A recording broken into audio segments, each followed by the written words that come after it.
बिस्मिल्लाहिर्रहमानिर्रहीम। अस्सलामुअलैकुम वरहमतुल्लाहि वबरकातुहू। माजू की किचन में आप सबको खुशामदीद। अल्लाह रब्बुल इज़्ज़त से दुआ गो हूँ कि आप सब उसकी हिफ्ज़ व अमान में बखैरियत हों। आमीन सुम्मा आमीन। आज हमारे किचन में बहुत ही मज़ेदार सी बीफ बिहारी बोटी बन रही है, जिसको बनाना बहुत ही आसान है और इसमें जितने भी मसाले यूज़ होंगे वो सब आपके किचन में आसानी से दस्तयाब हैं। तो चलिए बिस्मिल्लाह करके बनाना शुरू करते हैं। बीफ बिहारी बोटी बनाने के लिए 2 किलो हमारे पास बच्चे का गोश्त है और इसकी मैंने इस साइज़ की बोटियां करवा ली हैं। आप अपनी पसंद के हिसाब से छोटी या बड़ी बोटी करवा सकते हैं।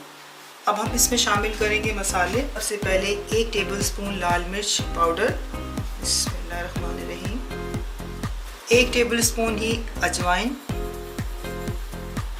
गरम मसाला पाउडर 1 टेबलस्पून, काला नमक हस्ब जायका मैंने 1 टेबलस्पून लिया है, हाफ टी स्पून जायफल जावित्री का पाउडर, ये मेरे पास खसखस है जिसको मैंने बारीक पीस लिया है, ये 2 टेबलस्पून,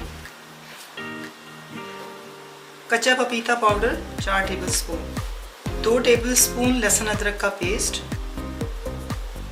और 1 कप ब्राउन प्याज जिसको हाथ से क्रश कर लिया है। अब हम सारे मसालों को अच्छे तरीके से मिक्स कर लेंगे। बिस्मिल्लाहिर्रहमानिर्रहीम।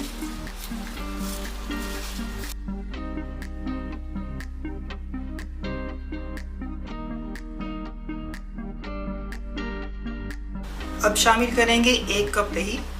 बिस्मिल्लाहिर्रहमानिर्रहीम। माशाल्लाह इसके मसालों की इतनी ज़बरदस्त महक उठ रही है। अभी ये गोश्त कच्चा है और जब ये पकेगा तो आप इंशाल्लाह इसको खूब इंजॉय करेंगे। मसाला अच्छे तरीके से मिक्स हो चुका है और अब हम इसमें डालेंगे 1 कप सरसों का तेल, जो सबसे अहम इसका इंग्रेडिएंट है। बिस्मिल्लाहिर्रहमानिर्रहीम। अब इसको बहुत अच्छे तरीके से हमने मिक्स करना है।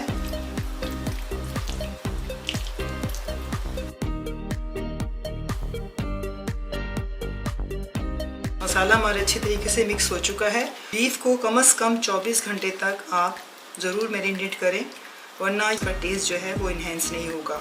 और एक बात और, इसमें कच्चा पपीता लगाना ज़रूरी है। अगर कच्चा पपीता आपको ना मिले तो आप इसमें पक्का पपीता भी लगा सकते हैं, क्योंकि गोश्त को टेंडर होने के लिए पपीते की ज़रूरत है।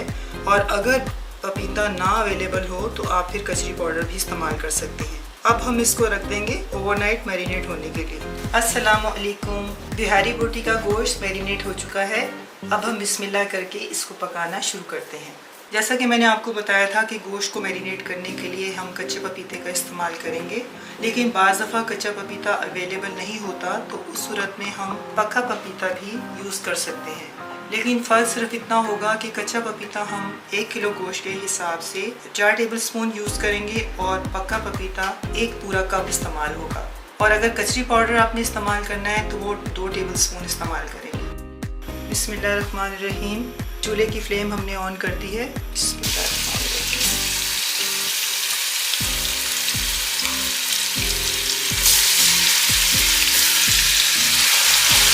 याद रहे कि इसमें हमने ऑयल का इस्तेमाल बिल्कुल नहीं किया। जो मैरिनेशन में हमने ऑयल यूज़ किया था ये ऑयल वही है।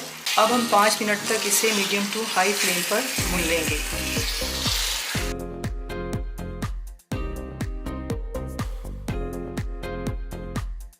तकरीबन 7 मिनट हो चुके हैं। हमने गोश्त अच्छी तरीके से भून लिया है। अब हम इसको कवर कर देंगे और 1 घंटे के लिए हल्की आंच पर भुनने के लिए रख देंगे। दरमियान में हम इसको थोड़ी थोड़ी देर बाद चेक करते रहेंगे और अगर गोश्त लगने लगे तो इसमें हम आधा गिलास पानी डालकर फिर कवर कर देंगे। इसी तरह हम इसको गोश्त गल जाने तक पकाएंगे। गोश्त हमारा अच्छे तरीके से गल चुका है। देखें जी, बोटियाँ बहुत अच्छे तरीके से टेंडर हो चुकी हैं। अब हम इसमें लगाएंगे कोयले का दम।